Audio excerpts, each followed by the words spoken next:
नमस्कार, आवाज समाचार देख रहे हैं आप और आपके साथ मैं हूं स्मिता रुशाल। वक्त हो गया 4 बजे की तमाम अहम और बड़ी खबरों का, जिस पर करेंगे नजर। लेकिन उससे पहले नजर इस वक्त की हेडलाइंस पर। दिवाली से पहले ही बिगड़ी दिल्ली की हवा। एयर क्वालिटी इंडेक्स खराब होकर 301 से 400 पर पहुंचा। प्रदूषण भी वेरी पुअर कैटेगरी में आया। रोजाना होगा सफाई और पानी का छिड़काव। एमसीडी चुनावों के लिए गरमाई दिल्ली की राजनीति। अमित शाह ने किया कूड़ा प्लांट का उद्घाटन। केजरीवाल पर साधा निशाना, कहा दिल्ली को आत्मनिर्भर बनाना चाहते हैं केजरीवाल। त्योहारों में नहीं रुलाएगी प्याज और दाल की कीमतें। सरकार ने पर्याप्त बफर स्टॉक का किया दावा। हमसे एक्सक्लूसिव बातचीत में कंज्यूमर अफेयर सेक्रेटरी बोले, राज्यों को सस्ता दे रहे हैं दाल और प्याज। 10 लाख लोगों को मिलेगी केंद्र सरकार में नौकरी। 22 अक्टूबर को प्रधानमंत्री करेंगे रोजगार मेले का उद्घाटन। पहले दौरे में 75,000 लोगों को मिली नौकरी। वीकली एक्सपायरी पर बाजार फ्लैट। एनर्जी, आईटी, मेटल शेयरों में खरीदारी। बैंकिंग, रियलिटी, ऑटो में बिकवाली। सेंसेक्स 96 और निफ्टी 52 अंक चढ़े। जीवन शैली बदलकर बचाए पर्यावरण। गुजरात के केवड़िया में पीएम मोदी ने किया मिशन लाइफ का शुभारंभ। संयुक्त राष्ट्र महासचिव समेत 120 देशों के राजदूत हुए कार्यक्रम में शामिल।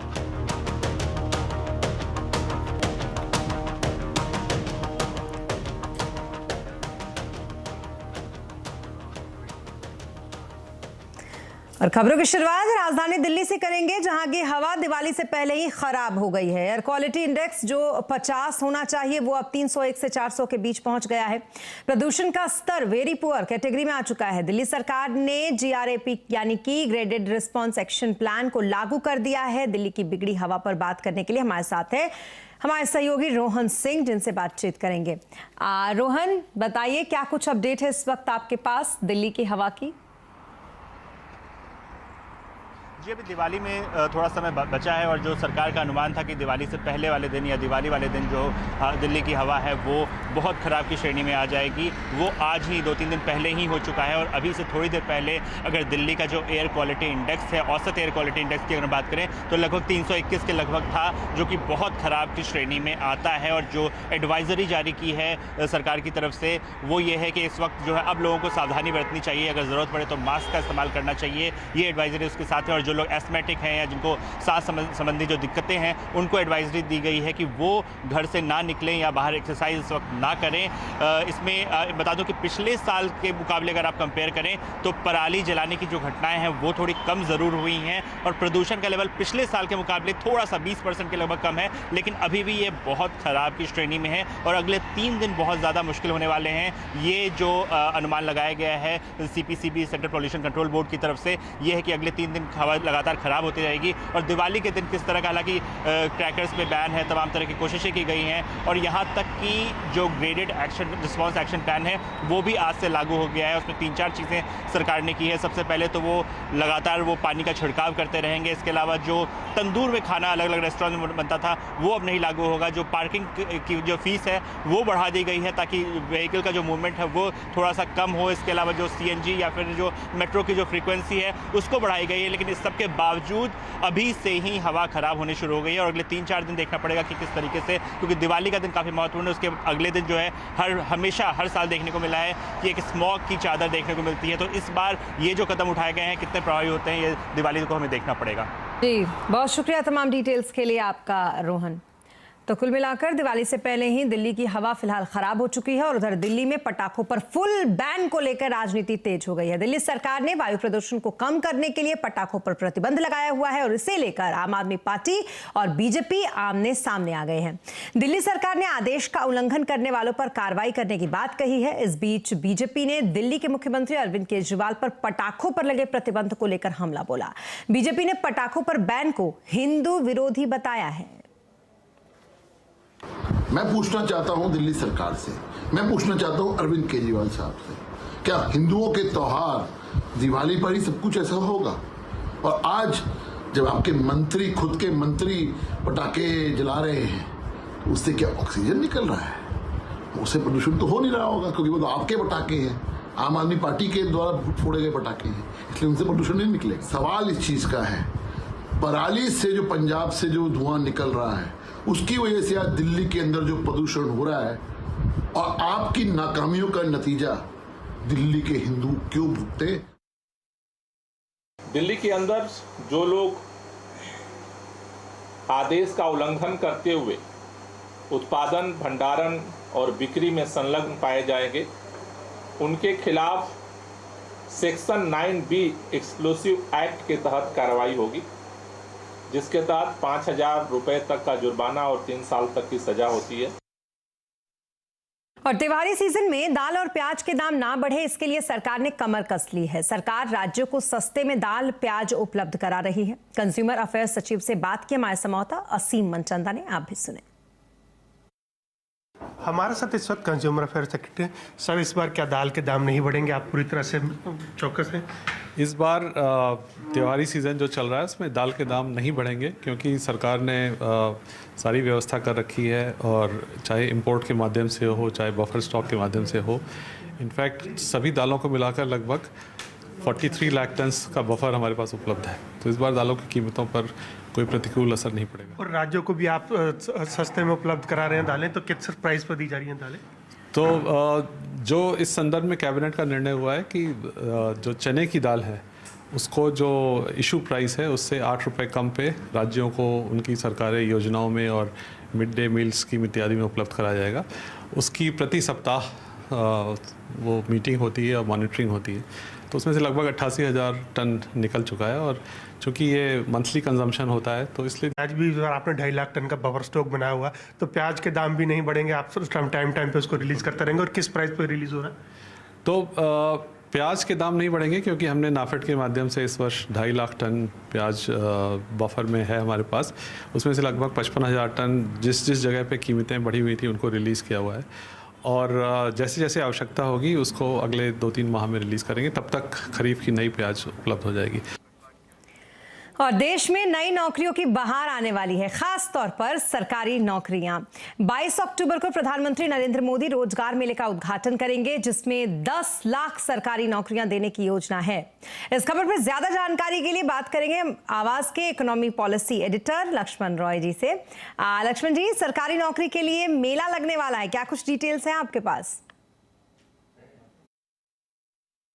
दरअसल बेरोजगारी के मोर्चे पर सरकार की जो लगातार आलोचना हो रही थी, उसी आलोचना के संदर्भ में इसे देखना चाहिए कि अब सरकार रोजगार देने के मौके पर आगे बढ़ चढ़कर भूमिका निभाती हुई दिखना चाहती है।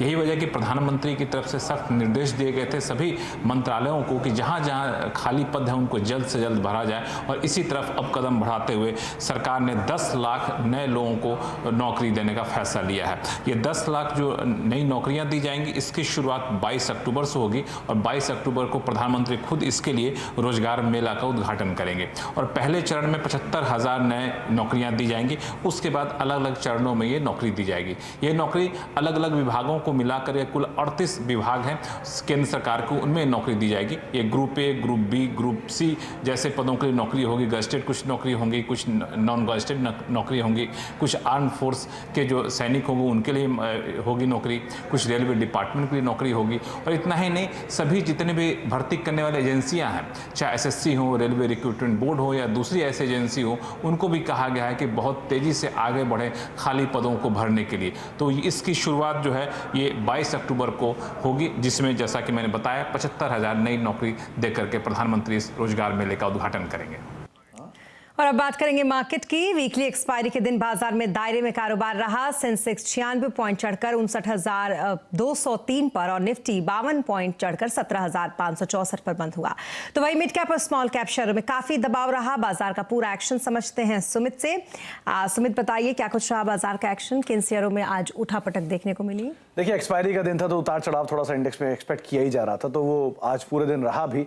लेकिन अगर इंडिविजुअल स्टॉक स्पेसिफिक स्टोरीज देखेंगे तो आज कुछ हद तक आईटी का, एफएमसीजी का सपोर्ट मार्केट में रहा। लास्ट आवर में एक बढ़िया बाइंग अदानी समूह में देखने को मिली।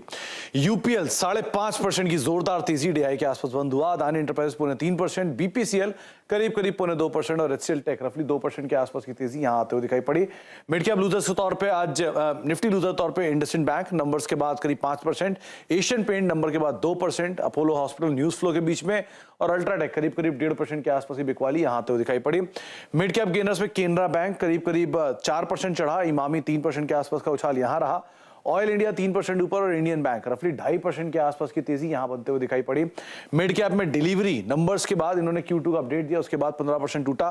पीबी फिनटेक 6% नीचे, AU small finance bank 5.5% numbers के बाद, और एबीबी करीब 3.5% के आसपास की बिकवाली यहां आते हुए दिखाई पड़ी। इसके अलावा एफ&ओ में लीड कर रहा था यूपीएल, बिरला सॉफ्ट, जेके सीमेंट और साथ साथ केनरा बैंक 3.5% का उछाल यहां पर भी आता हुआ दिखाई पड़ा। इसके अलावा एफ&ओ के लूजर्स में अगर बात की जाए तो एयू स्मॉल फाइनेंस बैंक 5.5% नीचे, इंडसइंड, एबीबी और कंटेनर कॉर्प करीब 3.5% के आसपास की बिकवाली यहां आते दिखाई पड़ी। निफ्टी एनर्जी इंडेक्स में आज तेजी थी तो अदानी ट्रांसमिशन, गेल, बीपीसीएल, एनटीपीसी कुछ ऐसे नाम जो कि 1.5 से लेकर 4% तक चले, और साथ साथ आईटी में आज खरीदारी थी तो HCL tech 2%, tech Mahindra 2%, Coforge 1.5% और एम्फेसिस करीब 2% के आसपास का उछाल यहां बनता हुआ दिखाई पड़ा। तो आज थोड़ा बहुत मूड माहौल बेटर साइड पर, लेकिन लास्ट आवर में इंडेक्स में एक अच्छा मूव देखने को मिला। जी, बहुत शुक्रिया तमाम मार्केट अपडेट के लिए आपका सुमित। मार्केट की बात और अब बाजार के 2 दिग्गज MOFSL के रामदेव अग्रवाल और अबकुस एसेट मैनेजर LLP के सुनील सिंघानिया ने हमसे खास बातचीत में अगले साल में वेल्थ क्रिएशन की थीम बताई है। आइए सुनते हैं किस सेक्टर में आगे अच्छे रिटर्न्स मिल सकते हैं।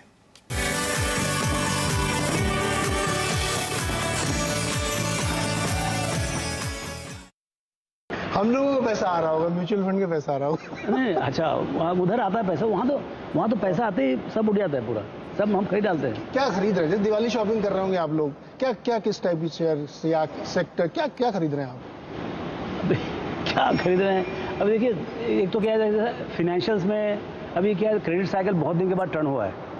आपका क्रेडिट ग्रोथ 15-16% हो गया है, क्रेडिट कॉस्ट नीचे आ रहा है, बाउंस रेट नीचे आते आ रहा है। सो एक जो पोस्ट कोविड जो रिकवरी हो रही है उसमें फिनेंशियल्स की हालत बहुत ही बढ़िया है।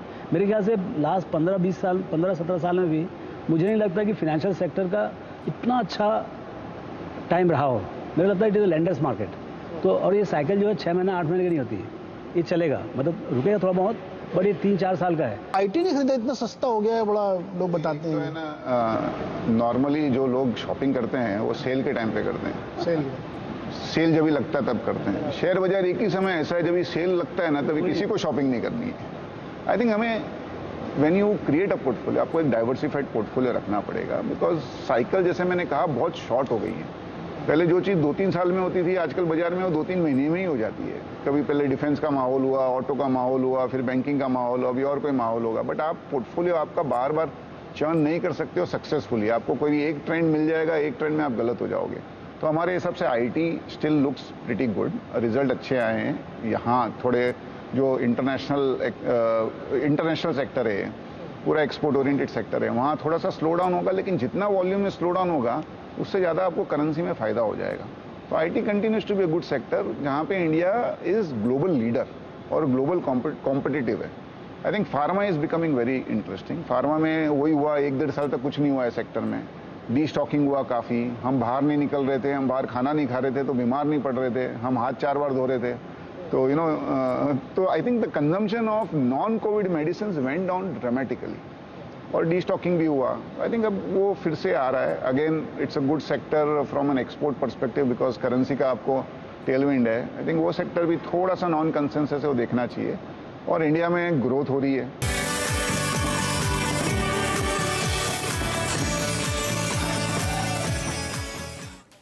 और शेयर बाजार में कहां और कैसे बनेगा पैसा और दिवाली पर क्या है इन्वेस्टिंग के गुरु मंत्र, आज शाम 7:57 पर बाजार के दिग्गजों के साथ आपको बताएंगे हमारी खास पेशकश निवेश कलश में।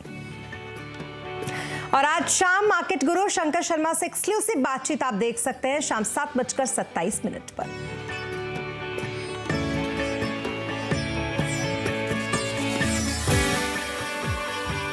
और अब बात करेंगे प्रधानमंत्री नरेंद्र मोदी की, जो इन दिनों गुजरात के दौरे पर हैं। आज अपने दौरे के दूसरे दिन उन्होंने कई कार्यक्रमों में हिस्सा लिया।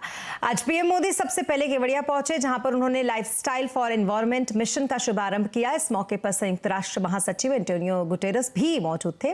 गुटेरेस के साथ संयुक्त राष्ट्र का एक प्रतिनिधिमंडल और 120 देशों के राजदूत भी इस कार्यक्रम का हिस्सा बने। इस मौके पर पीएम ने कहा कि मिशन लाइफ P3 यानी कि प्रो प्लैनेट के आइडिया को मजबूत करेगा। ये मिशन इस धरती पर सभी लोगों को एक समान लक्ष्य के लिए एकजुट करने की कल्पना करता है। पीएम मोदी ने कहा कि कुछ लोग एसी के तापमान को 17 डिग्री तक रखना पसंद करते हैं, इससे पर्यावरण पर खराब प्रभाव पड़ता है। व्यायाम करते समय साइकिल का प्रयोग आप अधिक करें। अपनी जीवन शैली को बदलने के लिए थोड़ा सा प्रयास करना पर्यावरण के लिए मददगार हो सकता है। क्लाइमेट चेंज के मुद्दे को सिर्फ पॉलिसी मेकिंग के लेवल पर ही नहीं छोड़ा जा सकता। लोग खुद महसूस करने लगे हैं कि एक व्यक्ति, एक परिवार और एक समुदाय के तौर पर उन्हें इस धरती के लिए, इस प्लेनेट के लिए कुछ न कुछ जिम्मेवारी उठानी चाहिए, खुद ने भी कुछ करना चाहिए। लोग जानना चाहते हैं कि अपने खुद के प्रयत्न में या परिवार के साथ और अपने समुदाय के साथ मिलकर वो कौन से कदम उठा सकते हैं जिससे धरती की सुरक्षा हो सके, इस पृथ्वी की सुरक्षा हो सके। इन सारे सवालों का जवाब मिशन लाइफ में है। मिशन लाइफ का मंत्र है लाइफस्टाइल फॉर एनवायरमेंट। और अब से कुछ ही देर पहले गुजरात के तापी जिले के व्यार में प्रधानमंत्री मोदी पहुंचे। यहां पर वो 1970 करोड़ के विकास परियोजनाओं की आधारशिला रखेंगे। इस परियोजना के पहले चरण में 13 जिलों में लगभग 270 किलोमीटर के राजमार्गों को कवर किया जाएगा। और देश में कोरोना के नंबर एक बार फिर से बढ़ने लगे हैं। ओमिक्रॉन का नया वेरिएंट डराने वाला है। देश में पिछले 24 घंटे में कुल 2141 मामले सामने आए हैं और 20 मरीजों की अब तक मौत हो गई है। इसमें से 13 मौत तो सिर्फ केरल में हुई है। एक्सपर्ट बता रहे हैं कि त्योहारों के बाद कोविड केस में असामान्य बढ़ोतरी देखी जा सकती है।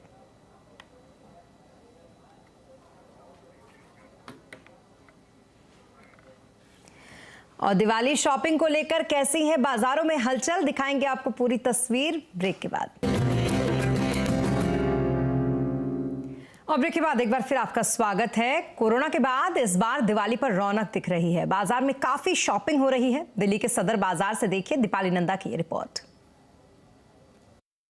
इस वक्त मैं मौजूद हूँ एशिया के सबसे बड़े होलसेल बाजार सदर बाजार में। और चूंकि अब धनतेरस और दिवाली का त्योहार कुछ ही दिन दूर है और ऐसे में यहाँ पर आप देख सकते हैं कितनी भीड़ है। ये जो पूरा इलाका है, जहाँ तक आपकी नज़र जाएगी आपको लोग ही दिखाई देंगे। और इस वक्त यहाँ पर जो शॉपिंग की जा रही है, खरीदारी की जा रही है, वो मुख्य तौर पर पूजा के सामान की जा रही है। जिस तरह से आप यहाँ पर देख सकते हैं, हर 2 कदम पर आपको इस तरह की रेहड़ी पर भैया दिख जाएंगे जो कि गुड़ और चने की दाल के लड्डू बेच रहे हैं, चावल और गुड़ के लड्डू बेच रहे हैं। क्योंकि जब दिवाली की पूजा की जाती है तो इसको ज़रूर इस्तेमाल में लाया जाता है। पूजा के दौरान जब हम प्रसाद रखते हैं तो ये लड्डू ज़रूर रखे जाते हैं। तो यहाँ पर इनकी खरीदारी की जा रही है।